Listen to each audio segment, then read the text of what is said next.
Welcome to the another very insightful episode, Pravin's podcast with a very positive way. This is our platforms, and we try our the best way to make a familiar with the expert, thought leaders, accomplished one, or through their own experience. This is a platform for whose those are preparing for any kind of competitive exam, those are searching for the jobs, those are looking for the career. Maybe it is for the students, maybe it is for the working professional. And our the experts give the insight from their own experience, insight from their own industry trade. And as a industry, as technology is advancing, definitely the career path also changing little bit also. My dear friends, today we have the expert. Now, before introducing the expert, pharmacovigilance, it is a critical field in pharmacy. Those students who are pursuing their careers in a different aspect might be somewhat extent they are aware about the pharmacovigilance. Pharmacovigilance is not just about the regulatory compliance, it is about the patient safety beyond it is drug developments also. But in India, pharmacovigilance is a little bit sidetrack careers also.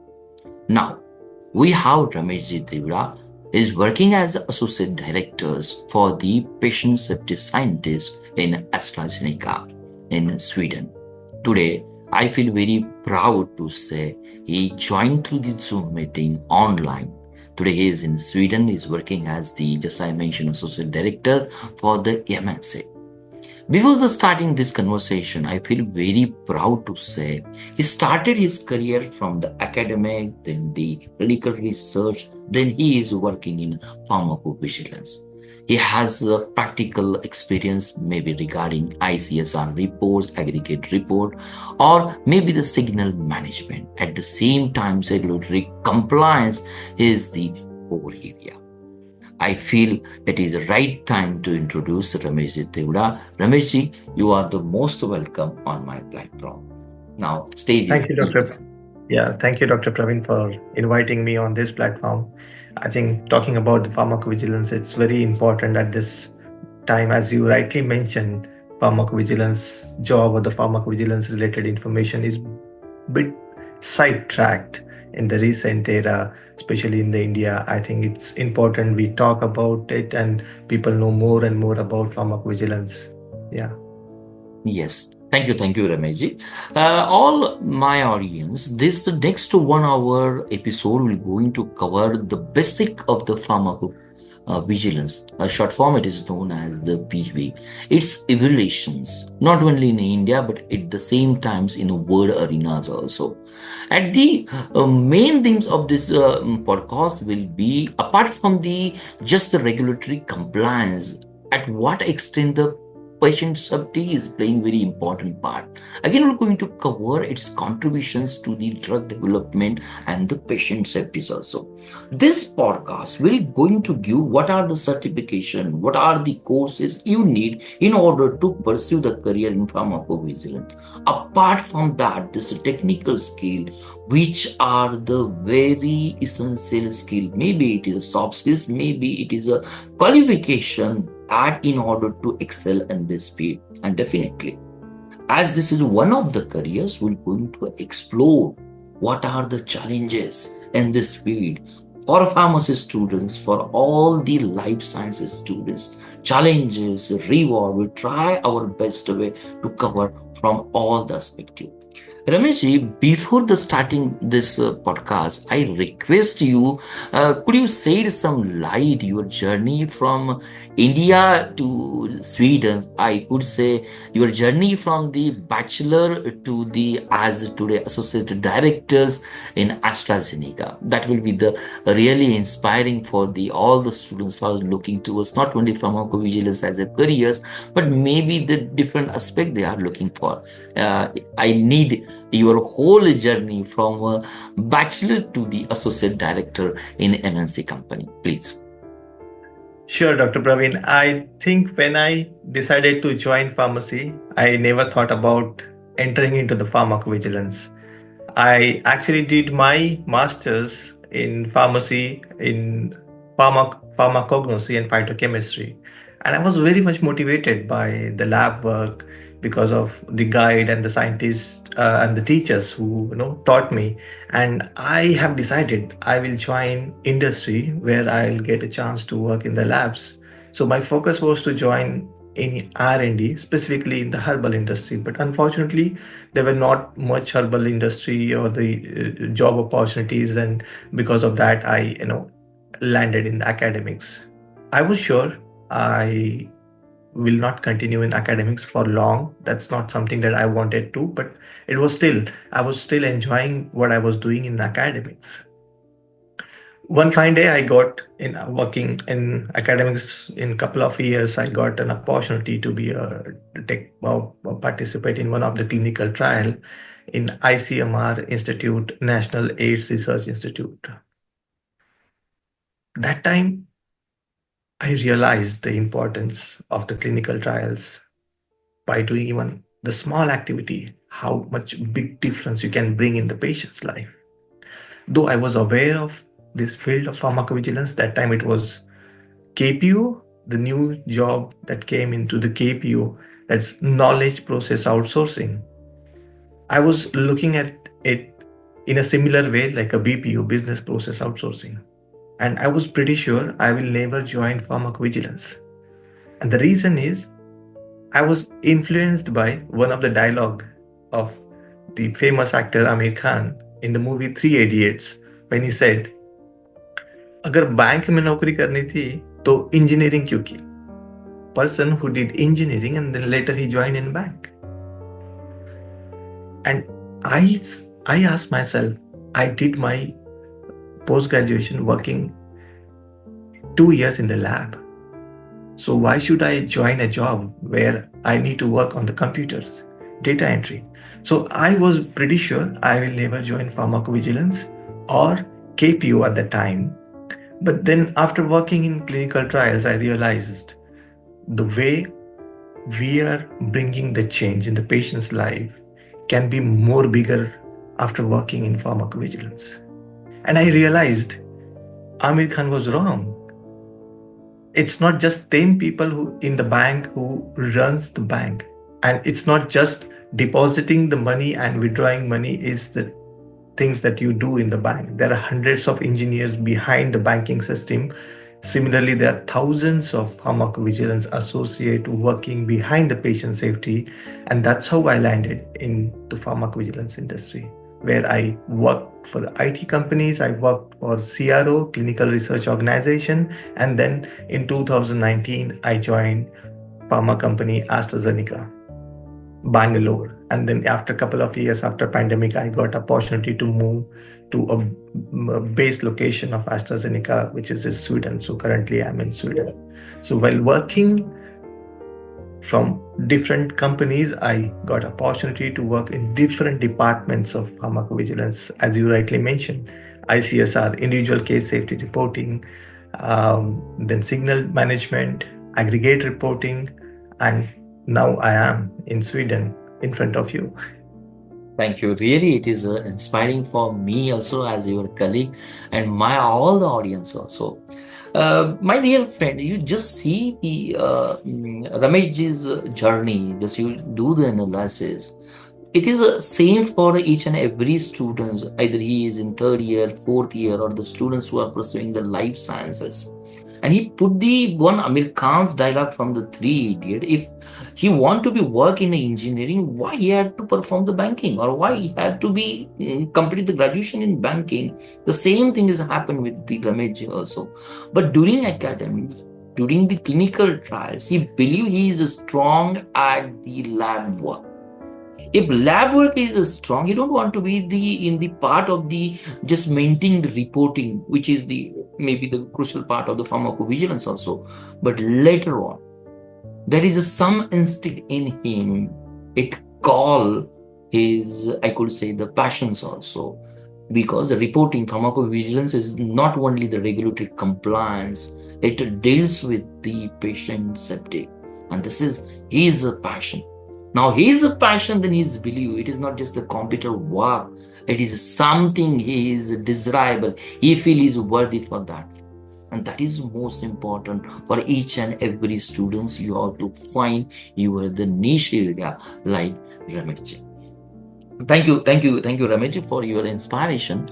My audience on this platforms, this is the podcast insight with the Pravin's positive way. Those are in the first year, second years.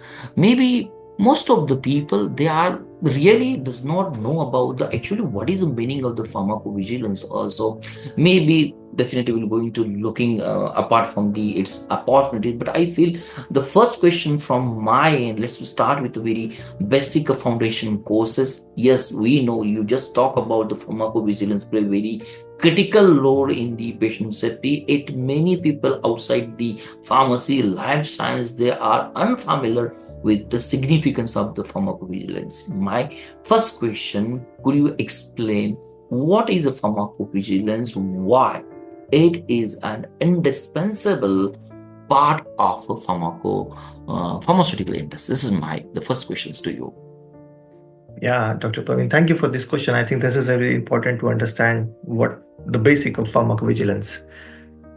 When someone asks me this question, I always try to explain in a simpler way. But considering your audience who maybe first year or second year or maybe non-pharmacy professionals, I think I will try to be more simpler in a way to define pharmacovigilance. Maybe first we can try to understand the word pharmacovigilance. It is made up of two different words, pharmaco and vigilance. Pharmaco means a drug, vigilance is to keep watch on, to keep eye.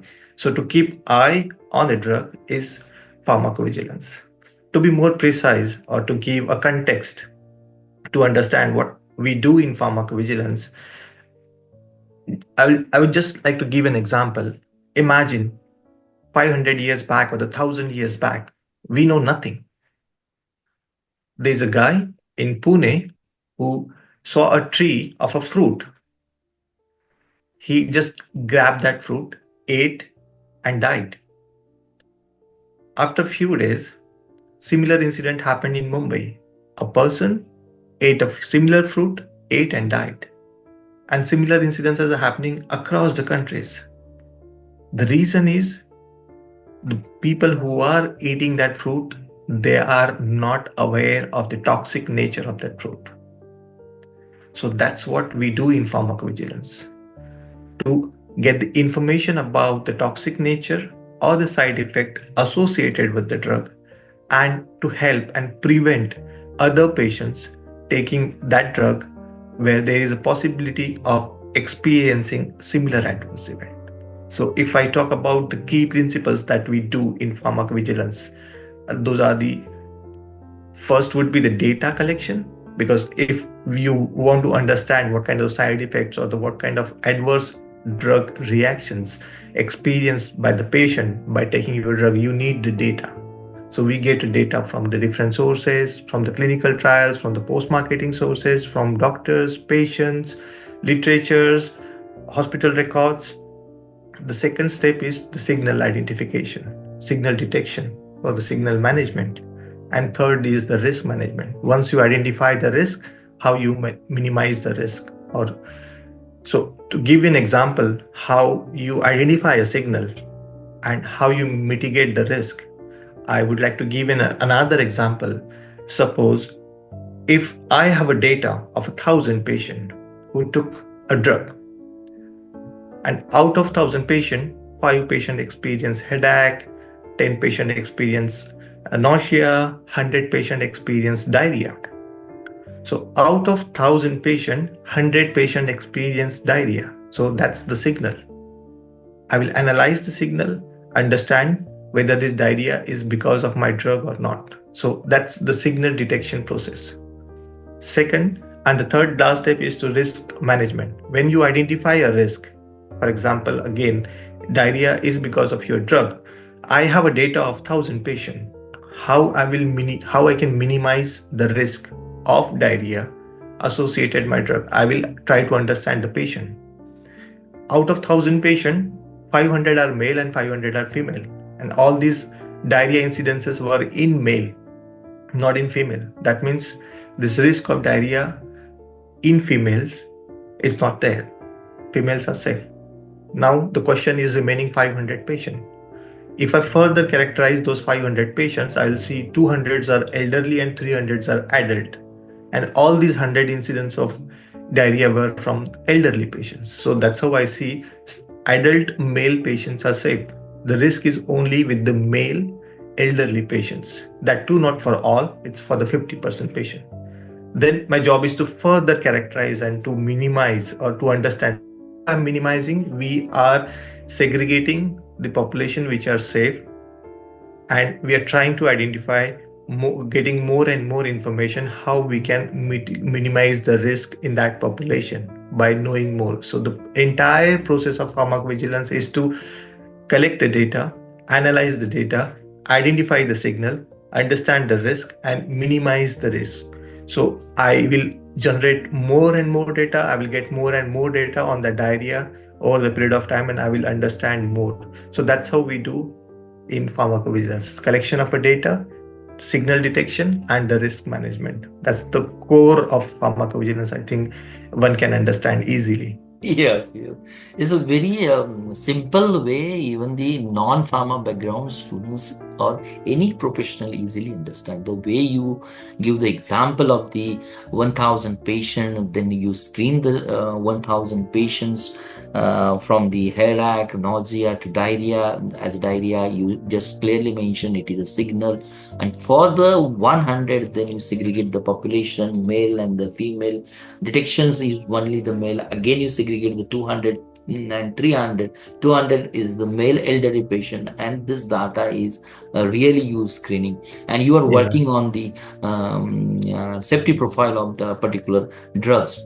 And you classify the pharmacovigilance almost three major steps, as my audience also understand. First, it is a collection of data, then the definitely analysis of data, then you move towards the signal detection. Just in this case you mentioned about the diarrheas also, and third case you mentioned about the, then if there is a signal detection, then the your job is risk management through the your all the tools and parameters. Thank you very much, and it is very simple Yeah. example to understand each and everybody, because the word itself I, is difficult. And one thing is, Ramesh, nowadays even in our syllabus, pharmacovigilance is just a theoretical concept.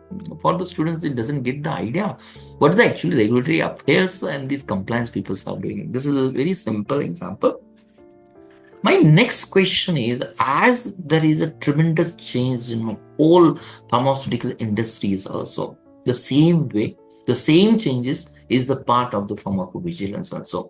You just mentioned the one word ADR, adverse drug reaction. Yes, definitely. This is a traditional methods of monitoring the drug safety also. Even nowadays, if you see the global safety tools are come in the pictures. My question is, why there is need, means how this subject or how this field as a career opportunities evolved in all the pharma arena. This is my questions to you. What incidents or why the scientists or the or we could say the person or professional, they feel the pharmacovigilance must be the totally different department? Could you highlight the evolutions of a pharmacovigilance, please? yeah. If we want to understand how pharmacovigilance is evolved, I think we need to go back and to see when it was started. So I'll take you back in 1960 when there was an incidence of thalidomide. There was a thalidomide tragedy.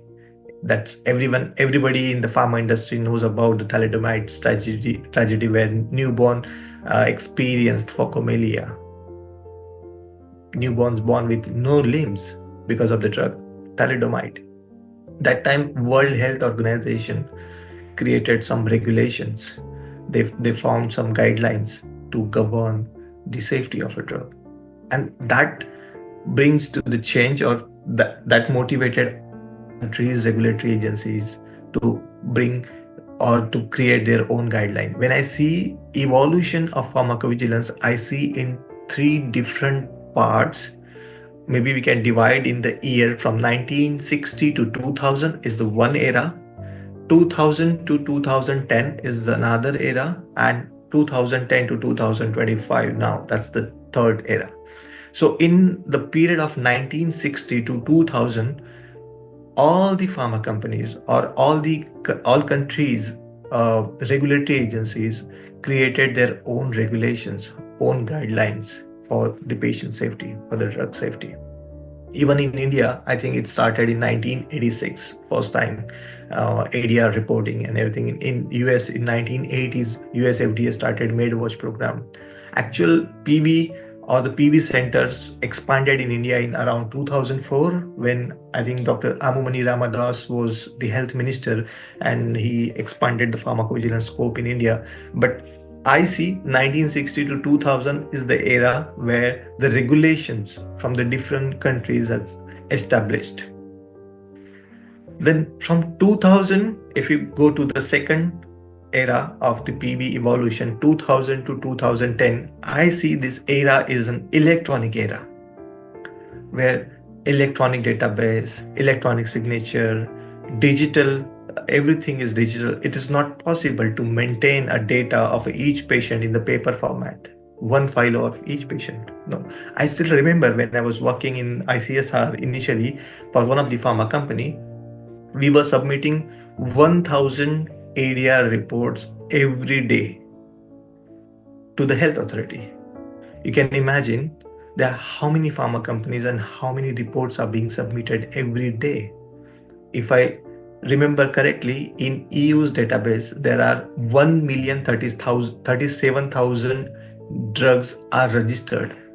So you can imagine the volume of data, volume of cases are entered. So that was the need of time to have everything electronically. So in 2000 to 2010, all pharma companies created their own tool for cases reporting, like Argus, RSG, Sapphire, and at the same time there were new tools came up for the signal detection as well.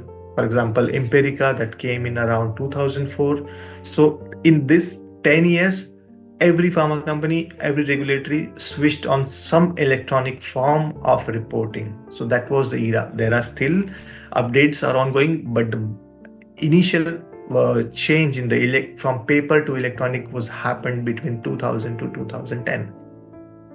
Now, if we go to the third part of the pharmacovigilance, which I was saying from 2010 to 2025, that was the part where I was involved in most of the journey. I witnessed that era where when I entered into this industry, I see in pharma company this pharmacovigilance is called as drug safety. There was a new name in pharmacovigilance is the drug safety department. The jobs were like drug safety scientists. Over the period of time in 2015 or in 2018, in that period, I see many pharma companies changed the name of the drug safety to a patient safety with the intent it we are not looking for the drugs safety, we are actually looking at the patient safety. So it should be more called it as a patient safety.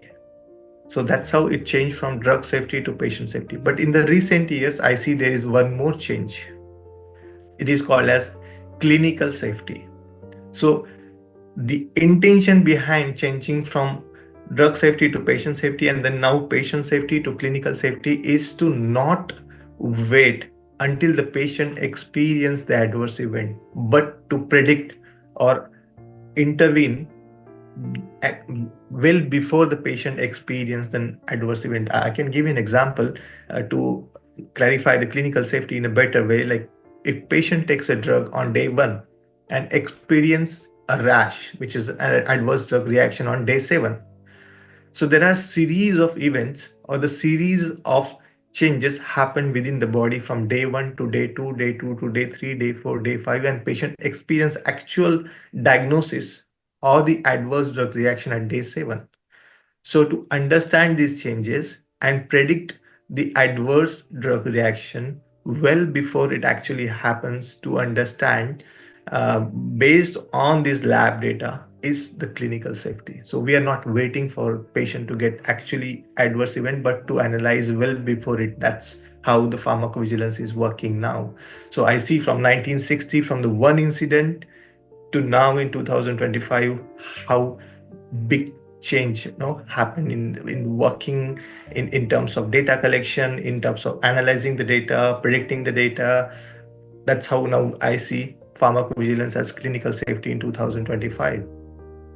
Very good, very good. Just I want to just need some correction from your ends also. You present these pictures, maybe if I could say definitely it is a pharma arena pictures also. Very simple questions. As almost the last couple of years, you have been working in a pharmacovigilance in a Sweden, which is a MNC company. But when we compare with the Indian government or Indian pharma company, is the same compliance is company and the all the professionals are following? What is your opinion when we compare with the Indian pharmacovigilance and the MNC pharmacovigilance? How you can compare this one? So your question is related to the Indian government's pharmacovigilance and is European pharma companies pharmacovigilance or the European regulatory's pharmacovigilance? I could say the European pharma regulatories when I want to compare both one.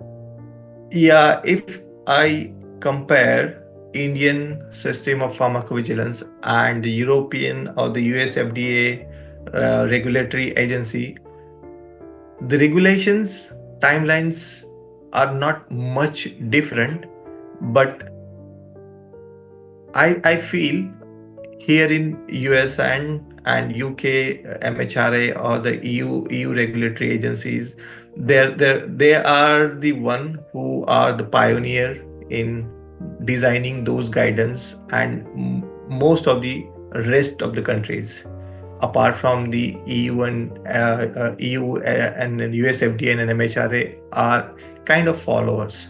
So they adopt the regulations in a similar way. So there is not big change. But the challenge in Indian pharmacovigilance system that we see is the lack of reporting. From other countries, from the EU or for the US region, we see, as I was talking about the ADR reporting, we get thousands of cases. But if I compare those number of cases and divide those cases proportionately from the different regions of the world, I would say India is the least reporting country or the least awareness that I see in India who bothered or care to report those adverse event to the regulatory agency. So in the Indian database, you will see very few number of or thousand or millions of cases compared to what we receive from the EU, US, and UK, even including China and Japan. We get lots of cases compared to India. Very good. This is very critical and the real analysis, I could say.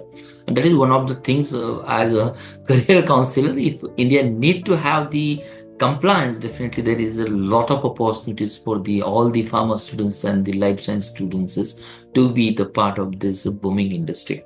Again, one most important thing, you started this evolution from 1960 thalamide incidents, and really your information is oral with all the statics. Just I want to recall it. You divide the all the vigilance evolutions in three period: 1960 2000, the paper compliance, I could say, then 2000 to 2010, how the technology changes, paper get converted into the digital areas, and then 2000 to 225 you again divided into how it is evolved from the drug safety to patient safety, and recently you use the one terms all the MNCs are using the clinical safety, and the basic objective of the clinical safety just not to report the area but to the predict the probable disorders or the diseases, and that is the really, I could say, the humanity. I could say in the pharma professions we are the pharma. This is very good thing. Again, you very thoroughly compare the EU system, EU, UK, US, and Indian system. My own questions again, I comes towards the your own careers also. When your journey from the clinical research to the leading pharmacovigilance at AstraZeneca, recently you are working in Sweden also, is really inspiring to your the knowledge also. One more questions. Can you share this some key experience and insight from your career as a clinical researcher, or I could say maybe you are working in different projects also. That insight from your career that help save your expertise in these careers, because really as associated director and the patient safety scientist, you are the expertise in pharmacovigilance. This is my question: which experience of your previous career make you save your expertise in this field? Maybe it will be guide to all our the inspiring working professional also. So you mean before joining the pharmacovigilance, my previous Yes. experience in pharmacovigilance? Because That why I'm asking these questions? Yeah, you just mentioned, see, in the first questions, I literally like to work in laboratories. Means you are, in my theory, you are the realistic persons.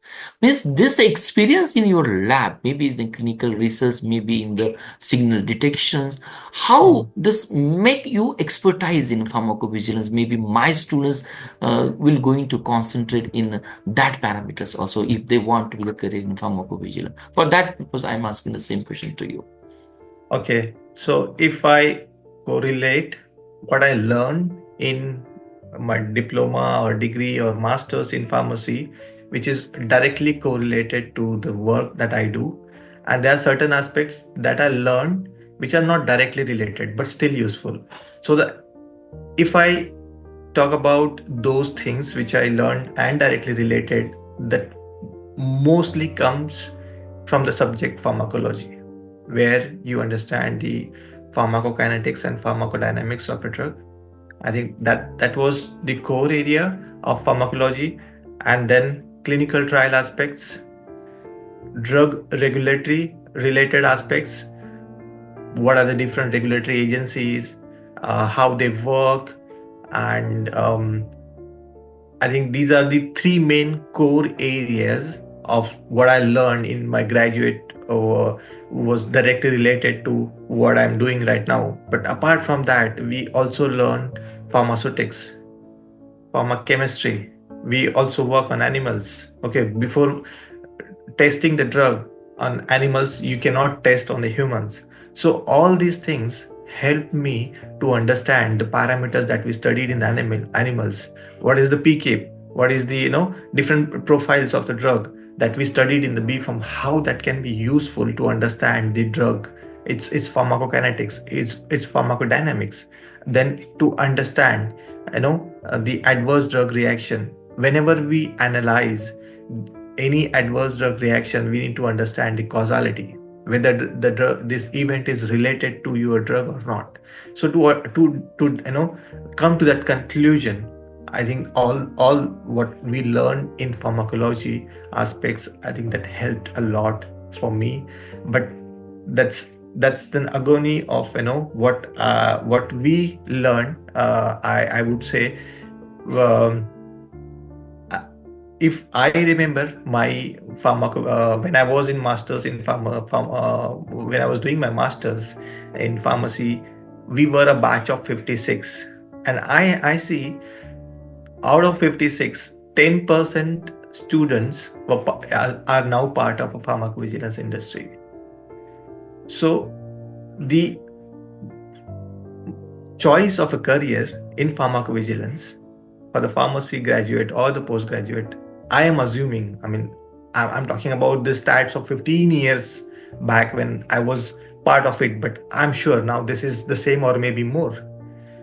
And considering that what we learn about pharmacovigilance in in our syllabus is very minimum, so that's why I'm correlating the other things but not directly there was no subject of pharmacovigilance or no chapter related to pharmacovigilance when I studied. So it's hard to integrate that, but it's still what we learn in pharmacy is directly proportional or directly useful of many of the aspects that we do in pharmacovigilance. It's very, very, very good. See, my all audience who are with this podcast also with the experience of the Ramesh ji, he really hard on his PK, pharmacokinetics, pharmacodynamics, even at the same times adverse drug reaction. Though at that times, as a student of in a master of pharmacognosy, he tried his best way to understand the theoretical concept. By understanding theoretical concept, he could use in his later on a career in order to get the today's expert in pharmacovigilance. And that is very important. Through his experience we have to be learns not only the cognosy he sit or he get the expertise in pharmaceutics also at the same times animal studies also, where that experience really get the one age to him in a pharmacovigilance as a expertise. As you mentions, just you mentions about the one numbers you mentioned in masters in the years of the 2009, almost 15 years back. Out of the 56 students, only less than the 10% students are in pharmacovigilance. According to my knowledge, it is unawareness about this field till that also. That is my question is, as any other professions, each and every professional has its own challenges. I would like to know, when we consider pharmacovigilance as a career, it has its own set of challenges. According to you, what are the challenges in order to make a career in this field? Can you highlight on this? Yeah, when I see a challenges for pharmacovigilance, I think your question is specifically to the people who want to take part into the pharmacovigilance. So Yes, yes. first challenge, which I touched upon a bit when I was talking about 10% students, are now into the pharmacovigilance industry. I think the biggest challenge is with the education system. You may disagree with what I'm saying, but if you look at the syllabus of Bachelors of Pharmacy suggested by the PCI, which has a 208 credits, and if you look at the information about the pharmacovigilance, there is one chapter which has a 4 credit. That so in total we have 1.92% of a weightage regarding pharmacovigilance in the entire syllabus of a pharmacy, and that we get one question about pharmacovigilance, that too an optional.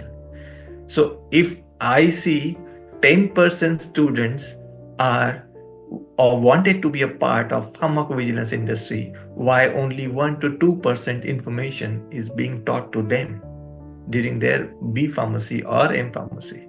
I think that there should be change as per the industry, as per the current movement of and pass out students of pharmacy students from academics or from this from their education to pharmacovigilance industry. I think there should be higher weightage to the pharmacovigilance. That is the biggest challenge I see at this time, and that's the reason there are lots of various courses, diplomas are there privately in the market, so people are willing to do that to get the jobs in pharmacovigilance. I think that's the biggest challenge I see.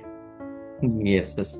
This is a really you raise the questions on our the content of the syllabus, and it is really important. If as the students are not aware about this content, as you mentioned, the out of the only 4 credits there, definitely students will feel it is not the part of their career journeys also. Definitely through this podcast, maybe the students should understand the 4 credit is not directly proportional with the career opportunity. Taking same questions, just now you discuss about the challenges, but on the flip side of that one, definitely pharmacovigilance, this is the again more opportunistic careers.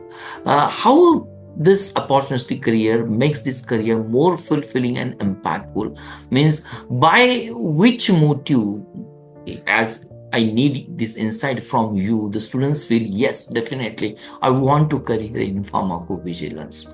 What are the rewards in these careers? Could you give some motivation, inspirations to our the young generation, even the working professionals also, though it has only the 4 credit? Why they should join pharmacovigilance as a career? What are the benefit to them? This is my questions to you. Well, the biggest benefit I see working in pharmacovigilance industry is the impact on the patient's life.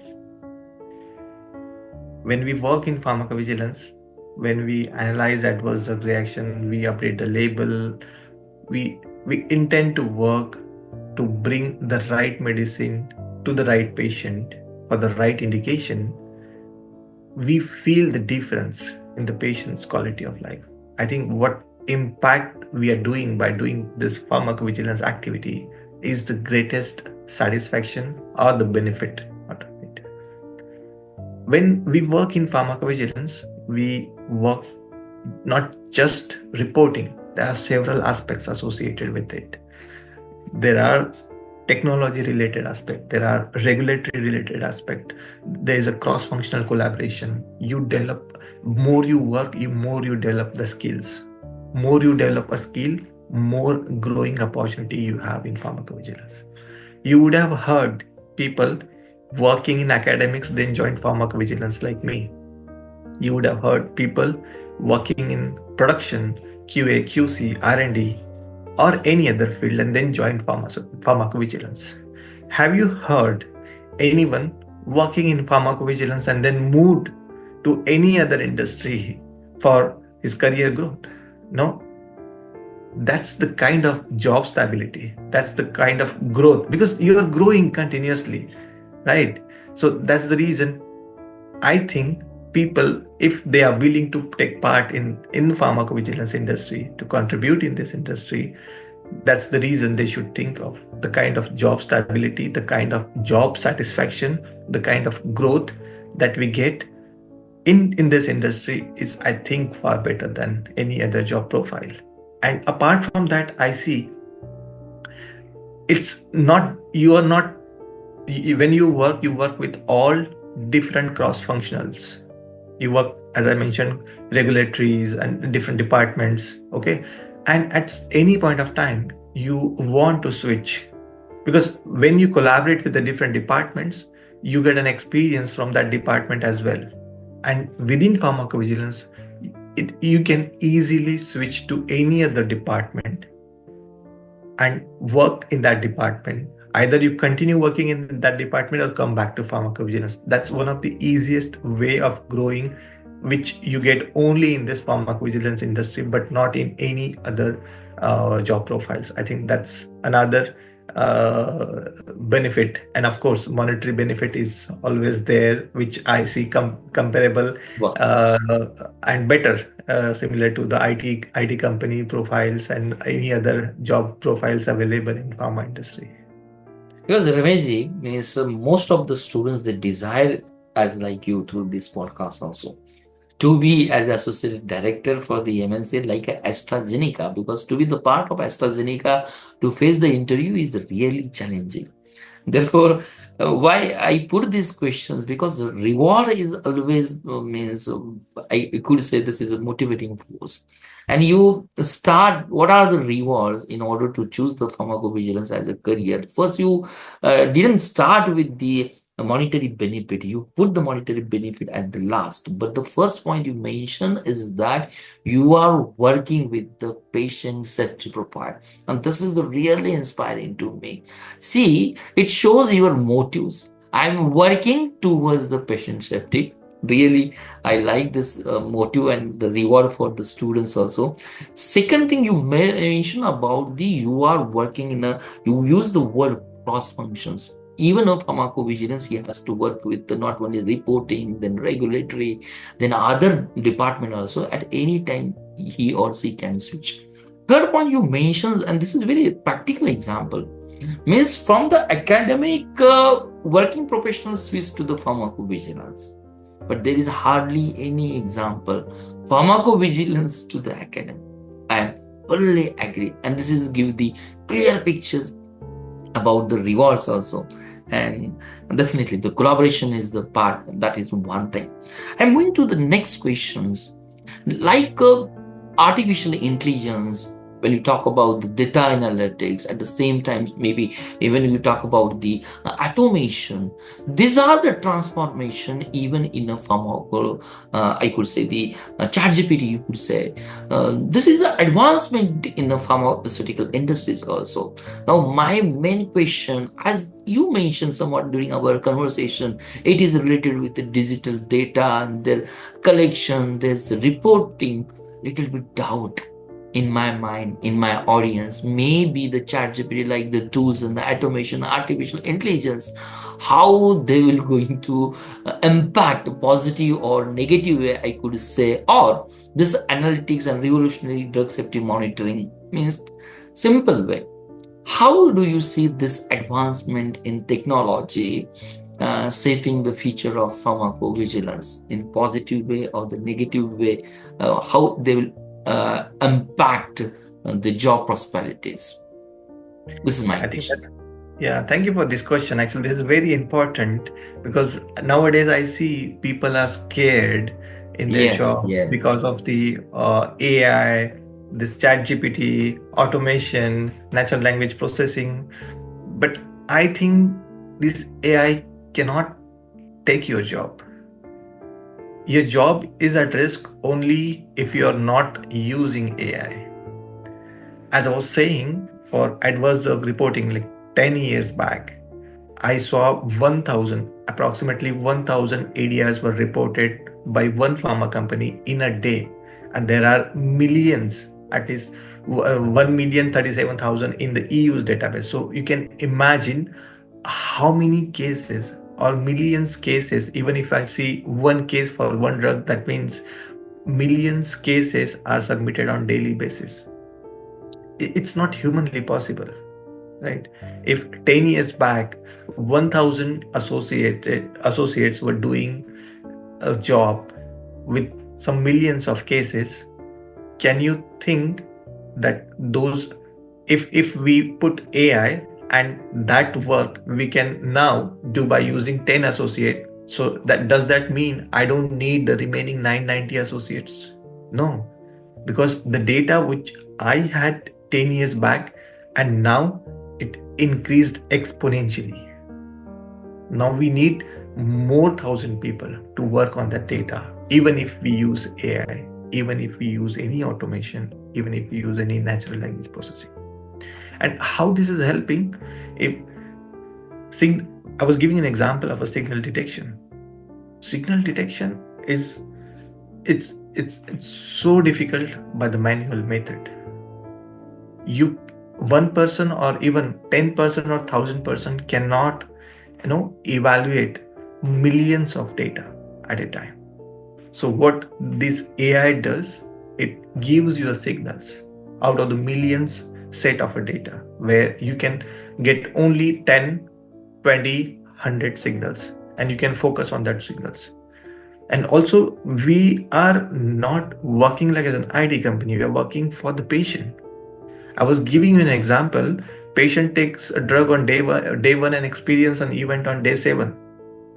And if I get the data of day 7 on day 30, and if I wait for such 1,000 reports or 1,100 reports more, it will take another year.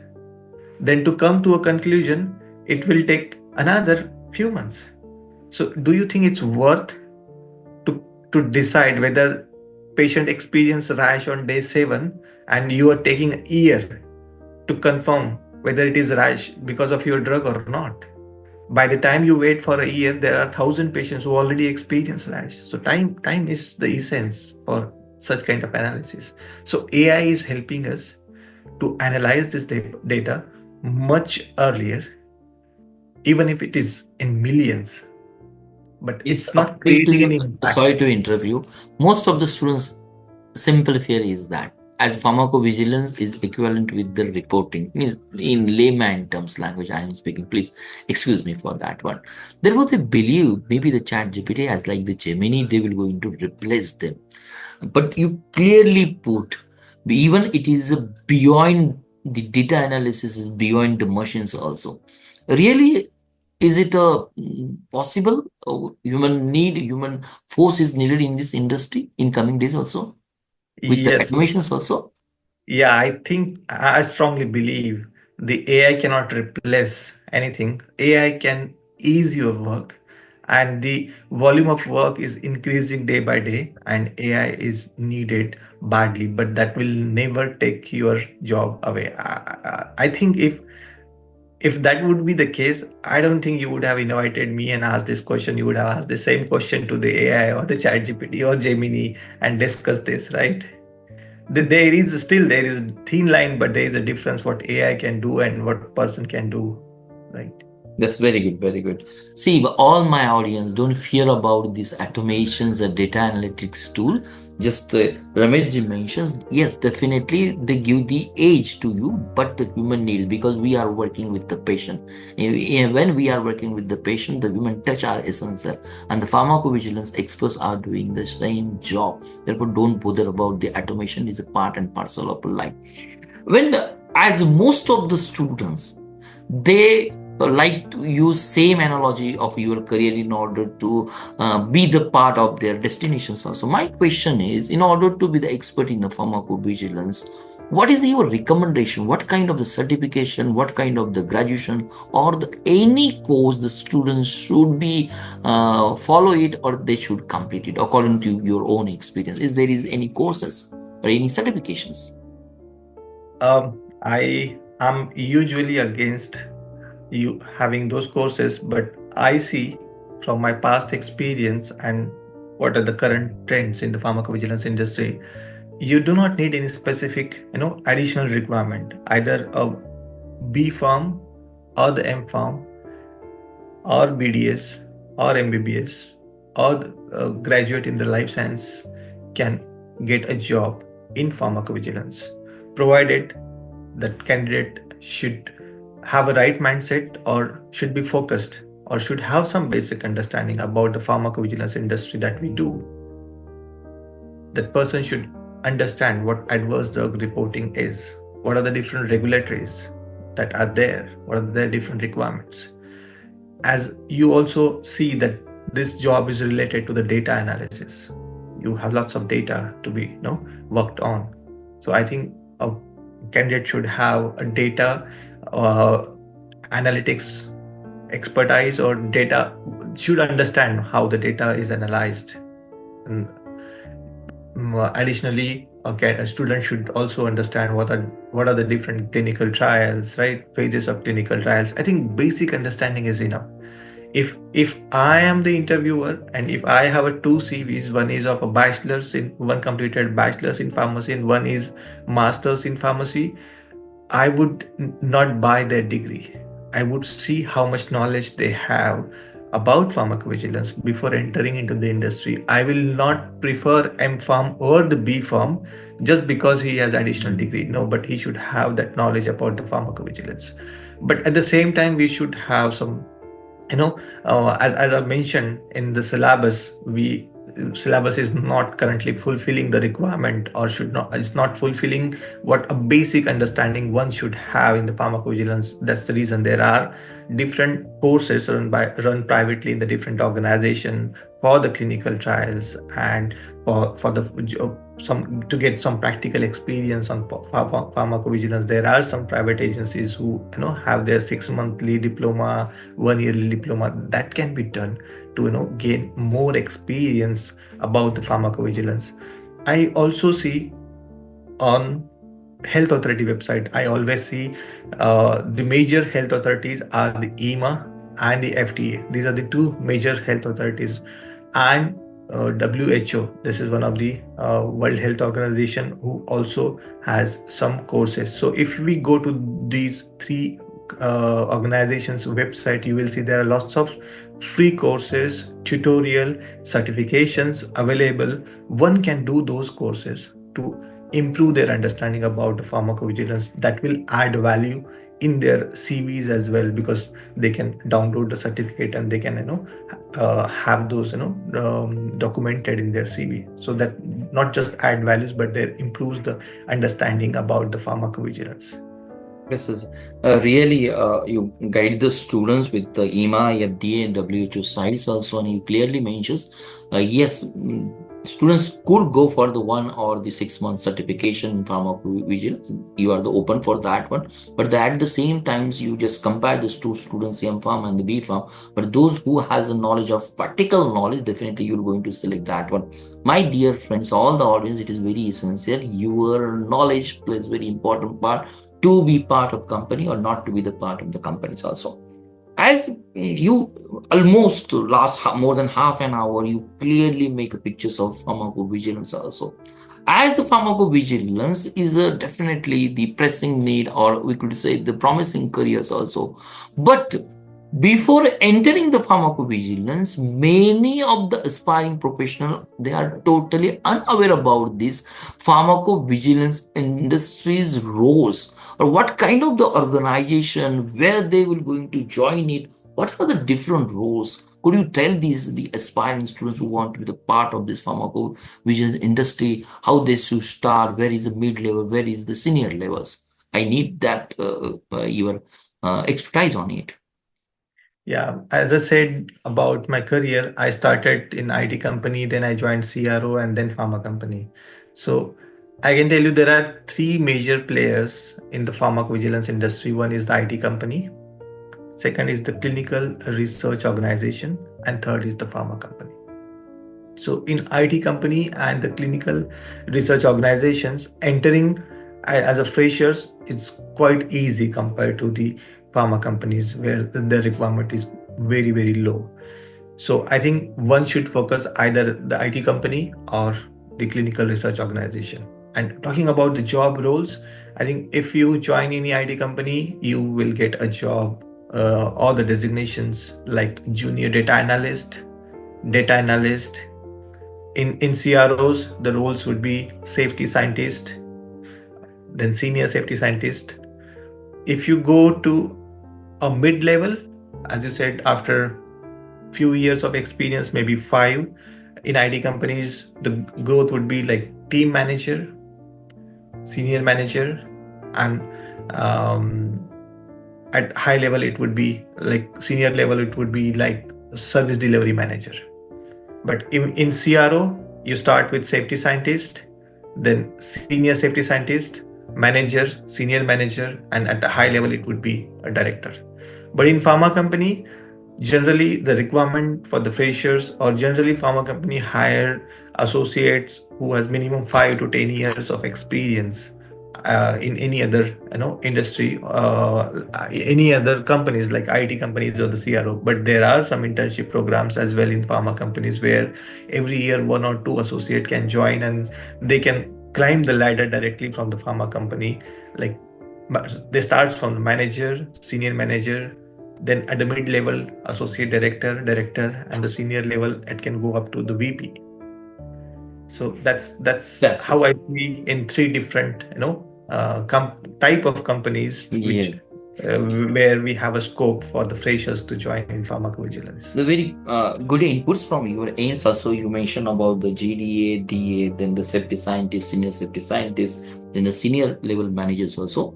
Uh, just the sub questions for this. As every industry, like the pharmacovigilance industry, has the multiple career levels you mentioned in IT, in a CRO, at the same time, pharmas also for fresh graduate as well as the leading professionals also.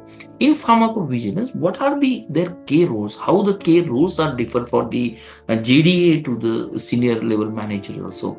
That is from entry level position to the senior leadership position. How key roles are different for each and every one? This is my questions.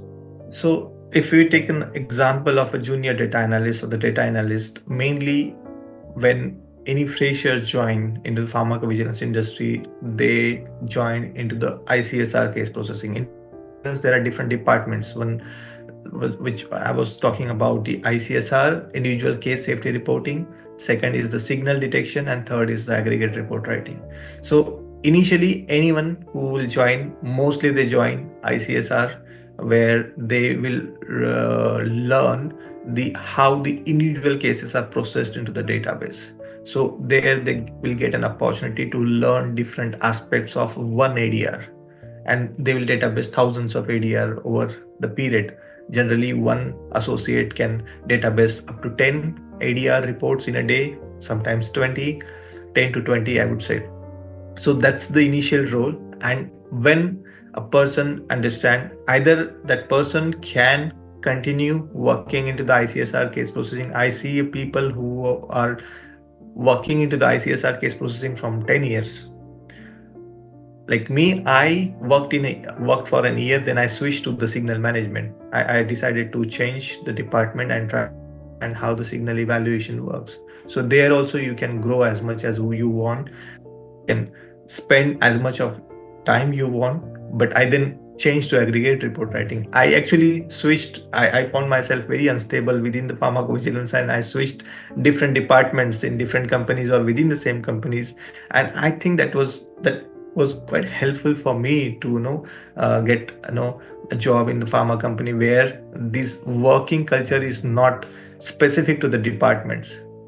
In pharma companies, work happens with the drug. You will get a drug, you will have to do everything related to the drug, not only just ICSR, not only just signal or the aggregate. You do end to end activity of a drug. So I think that helped me to get job in pharma industry. Yes, this is really. You just mentioned about the ICSR, then the job opportunity for the signal detections, also aggregate reporting. Also, at the same times, you correlated your own experience, how you switch from the itself in a pharmacovigilance and makes you expertise in this field. Also, my audience definitely should be understand. It is again you have the huge opportunity in pharmacovigilance. My second last questions to you, Ramesh. Almost more than the 5 years we you are in MNC AstraZeneca and the Sweden's. At the same time, you are working in a Indian.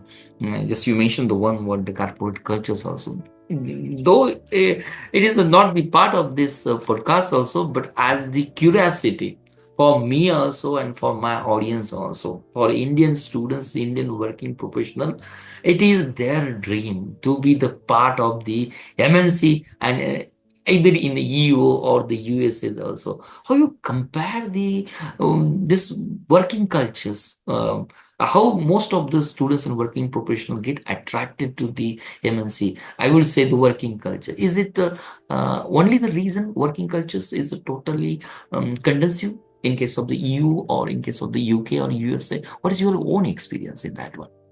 When I moved from India to Sweden, I see this sudden shift in my understanding about the culture, working in pharma company or the MNC, or I would say that it's a Swedish culture.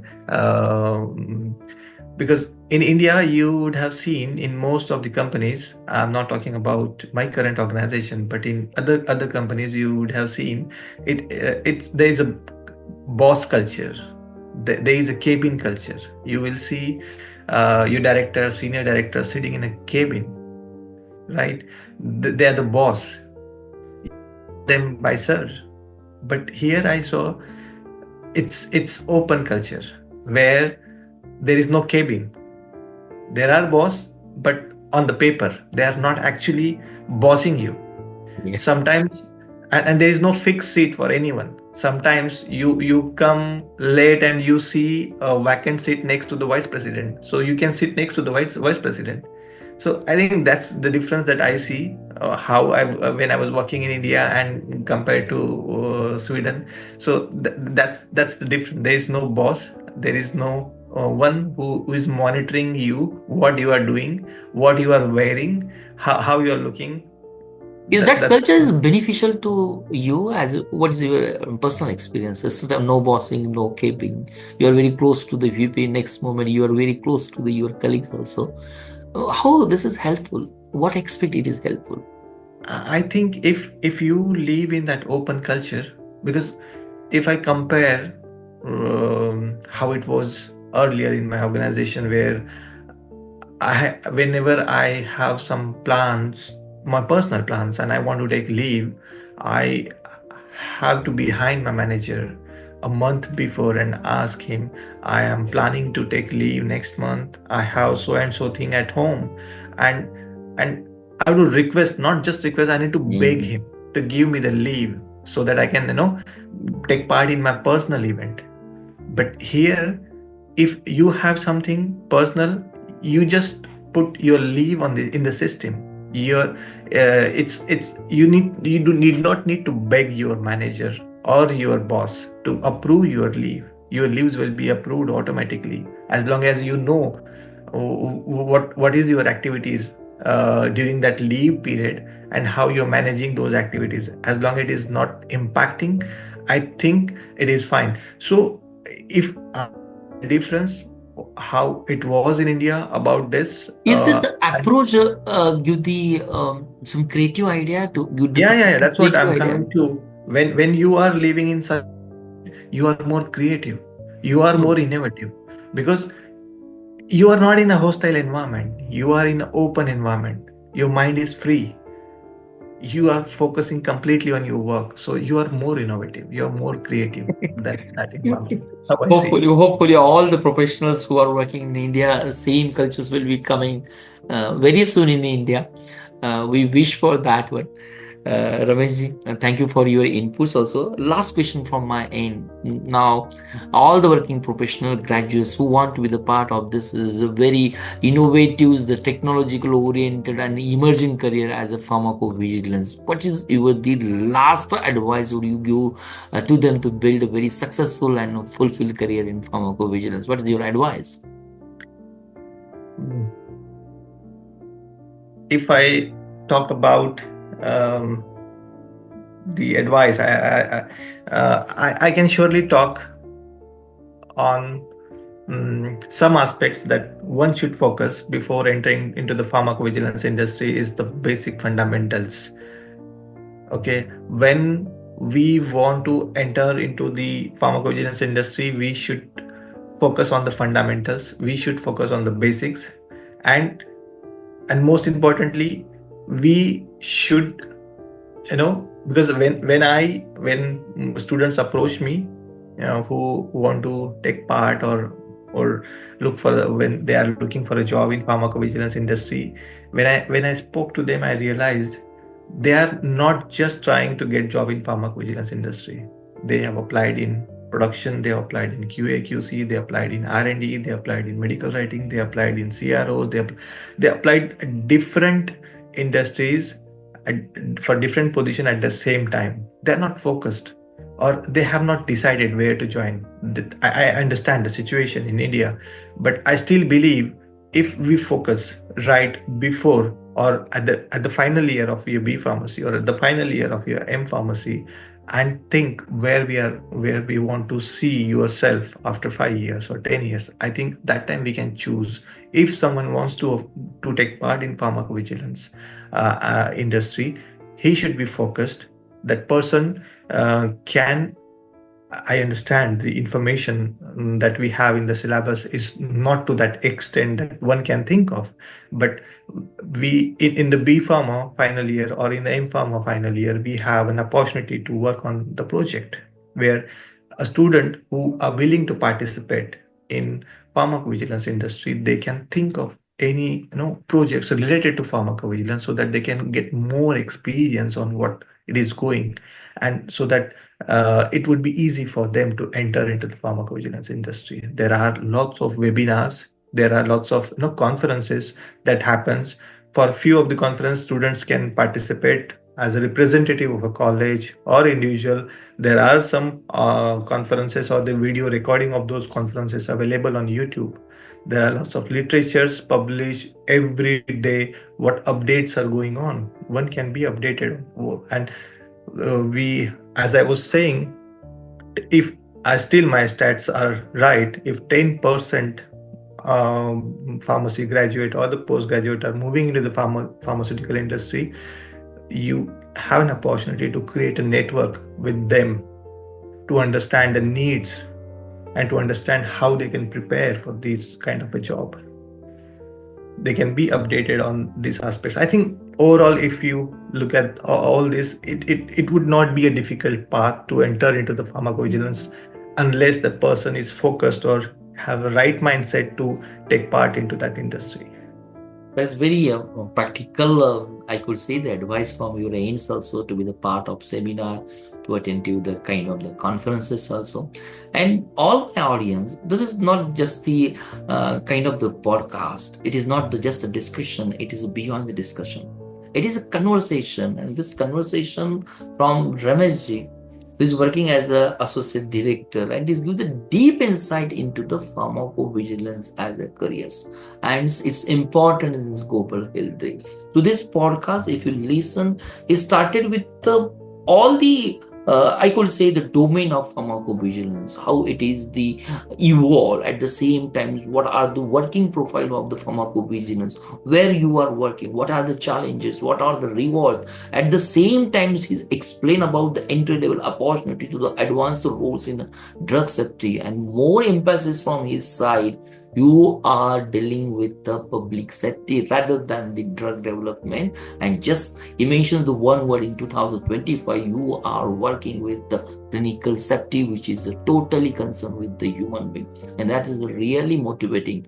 And just he mentioned, if only the 10% people would like to join a pharmacovigilance, that will make a change for the whole pharmacovigilance as a career. Therefore, pharmacovigilance is not the just the regulatory compliance, it is a vital role in ensuring the patient safety. Just mention all the scientific innovations and the ethical development of the medicines in today's areas also. If you are passionate about the pharmaceuticals, definitely. If you are passionate about the research, if you're passionate about to do the laboratories work, as Ramesh ji has experience, as passionate about that one. If you're passionate about the health cares, if you're passionate about the human touch in your work profile, this careers definitely offers exciting opportunities for the your growth and impact. A heartfelt thank you to Ramesh Deoda for your sharing your expertise and inspiring my audience, our audience today. Definitely, it is very pride moment to be associated with Ramesh ji. Thank you, Dr. Pravin, for inviting me. And I just want to say, not thank you, not just for inviting me, but for creating such platform, because I always think the lack of information, lack of you know um, mm, learning in associates or in the students about pharmacovigilance is it's the reason for not choosing or not getting right opportunity in the pharmacovigilance. So more you talk, more you understand about the pharmacovigilance, more the interest will develop and people will try to get similar kind of a job, which is far better, I see, compared to any other job profile at this moment. And by creating this platform, I think you are helping those newcomers, or I would say the freshers, BPharm pass out or the MPharm pass out, to think across about this industry and see themselves as a bright future in this industry. So thank you for creating this platform and discussing about the pharmacovigilance industry. Thank you so much. Thank you very much, Ramesh, for your the inspiring words also. And really, this inspiration gives me boosting to invite the expertise as like you from the different fields also. Really, thank you again. I express my gratitude to you to be the present on this platform. So you give your time almost more than the 1 hour to me in your daily schedules. I hope you are in a process to attend your the next meetings also. To all my listeners, if you find this episode is really valuable to you, don't forget to like, shares, and subscribe for the more expert insight. Definitely, the podcast insight with Province Positive, where this is the podcast. Stay tuned in our the next episode where we continue to bring the leaders, innovators, and industry experts to help you make a informed career decision. Until the next time, this is Pravin Buge signing off. Stay curious, stay tuned, and keep learning. Thank you, Ramesh ji. Thank you so Thank much, you to all Praveen. the listeners.